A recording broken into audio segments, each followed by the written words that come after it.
Hi guys, আমি previous ভিডিওটিতে আলোচনা করেছিলাম যে আমরা কি করে ওয়েব পেজের মধ্যে থাকা কোনো পার্টিকুলার টেক্সটের জন্য স্পেসিফিক কোনো ফন্ট ফ্যামিলিকে ক্রিয়েট করতে পারি। আজকের এই ভিডিওতে আমি আলোচনা করব কি করে আমরা ওয়েব পেজের মধ্যে থাকা কোনো পার্টিকুলার টেক্সটের জন্য গুগল ফন্টকে ইউজ করতে পারি। গুগল ফন্ট ইউজ করা দেখার পূর্বে আমরা প্রথমে দেখে নিই যে গুগল ফন্ট ইউজ করা কেন আমাদের পক্ষে প্রয়োজন। আমরা যদি গুগল ফন্ট ছাড়া অন্য কোনো ফন্টকে আমাদের ওয়েব পেজের মধ্যে ইউজ করি, তবে ওই ক্ষেত্রে আমাদের সার্ভারের মধ্যে HTML, CSS এবং ওই ফন্টটিকে শো করানোর জন্য আমাদের সার্ভারকেই কাজ করতে হয়। তো তখন যদি কোনো ভিজিটর আমাদের ওয়েবসাইটের মধ্যে ভিজিট করে, তখন সার্ভারকে HTML, CSS এর সাথে সাথে ফন্টটিকেও ভিজিটরকে শো করাতে হয়। এবং সেই সময় অন্য কোনো একজন ভিজিটর যদি আবার আমাদের ওয়েবসাইটটি ভিজিট করে, সেই কাজটি সার্ভারকে আবার পুনরায় করতে হয়। তো একইভাবে আমাদের ওয়েবসাইটের মধ্যে যদি একসাথে মাল্টিপল ভিজিটর চলে আসে, তখন সার্ভারকে HTML, CSS এর ফাইল দেখানোর সাথে সাথে ফন্টের জন্য এক্সট্রা লোড নিতে হয়, এতে আমাদের সার্ভার স্লো হয়ে যায়। কিন্তু আমরা যদি আমাদের ওয়েবসাইটের টেক্সটের জন্য গুগল ফন্টকে ইউজ করি, তবে ওই ক্ষেত্রে আমাদের সার্ভারকে শুধু HTML এবং CSS এর স্টাইলিং ইউজারকে শো করাতে হবে এবং ওই টেক্সটের মধ্যে থাকা ফন্টটি আসবে গুগলের সার্ভার থেকে। তো তখন যখন কোনো ইউজার আমাদের ওয়েবসাইটের মধ্যে ভিজিট করবে, তখন আমাদের সার্ভার শুধু ওই ভিজিটরকে শো করাবে HTML এবং CSS এবং ফন্টটি শো করাবে গুগলের সার্ভার। তো এতে আমাদের সার্ভারের মধ্যে লোড অনেক কমে যায় এবং ওয়েবসাইটটি কিছুটা ফাস্ট হয়ে যায়। তো এখন চলুন আমরা দেখে নিই আমরা আমাদের ওয়েবসাইটের মধ্যে কি করে গুগল ফন্টকে ইউজ করতে পারি। গুগল ফন্টসকে ইউজ করার জন্য আমাদের প্রথমে গুগল সার্চ বারের মধ্যে সার্চ করতে হবে গুগল ফন্টস। এখানে আসলে আমরা দেখতে পারবো যে fonts.google.com নামে একটি ওয়েবসাইট আছে, যার মধ্যে থেকে আমরা গুগলের ফন্টসগুলো নিতে পারি। তো আমি প্রথমে fonts.google.com নামে ইউআরএলটি যে আছে সেটিকে ওপেন করে নেব। এখানে fonts.google.com ইউআরএলটি ওপেন করে নিলে আমরা দেখতে পারবো যে এখানে মাল্টিপল গুগলের ফন্টস শো হচ্ছে। তো আমরা এখান থেকে যে কোনো একটি ফন্টসকে সিলেক্ট করে নিতে পারি।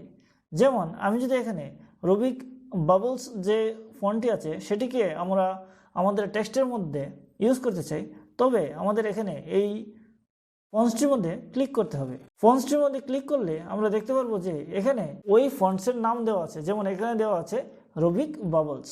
এখন আমাদের এই ফন্টসটিকে সিলেক্ট করতে হবে। তো এখানে আমরা দেখতে পারবো যে এখানে ফন্টসের সাইজ দেওয়া আছে 120 পিক্সেল। আমরা এখানে চাইলে ফন্টসের সাইজটি ছোট করে দেখতে পারবো যে ফন্টসটি কীরকম শো হয়।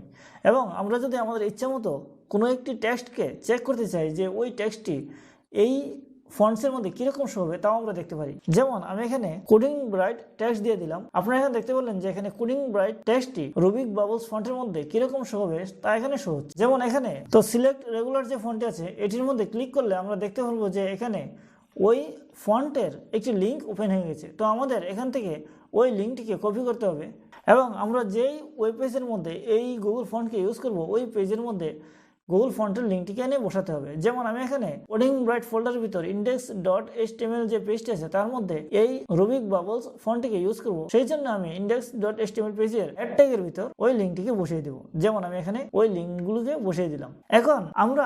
এখন আমরা ওই ফন্টটিকে আমাদের ওয়েব পেজের যে টেক্সটের মধ্যে ইউজ করব, সেই টেক্সটের মধ্যে ফন্ট ফ্যামিলির নাম দিতে হবে। তো আমি এই index.html পেজের এই যে পি টেক্সটির ভিতর যে টেক্সটগুলো রয়েছে তার মধ্যে রুবিক বাবলস ফন্টটি ইউজ করব। তার জন্য আমাদের ওই টেক্সটটিকে টার্গেট করতে হবে। যেমন আমি এখানে পি ট্যাগের ভিতর থাকা টেক্সটটি তার আইডি দ্বারা টার্গেট করে এখানে দিয়ে দিলাম width 300 pixel, border 2 pixel solid black, margin দিয়ে দিলাম 20 পিক্সেল এবং পেডিং দিয়ে দিলাম 10 পিক্সেল।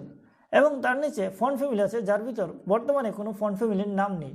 তো আমাদের এখানে ওই ফন্টের নাম দিতে হবে।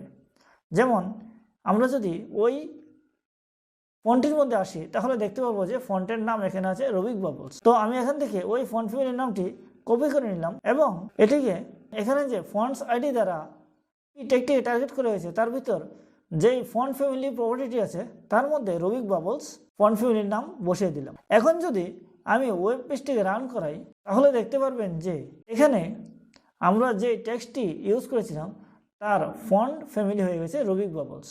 বন্ধুরা, আমি আশা করি যে আজকের এই গুগল ফন্টের ভিডিওটি আপনাদের ভালো লেগেছে। তো আজকের মতো এতটুকুই। ধন্যবাদ সবাইকে।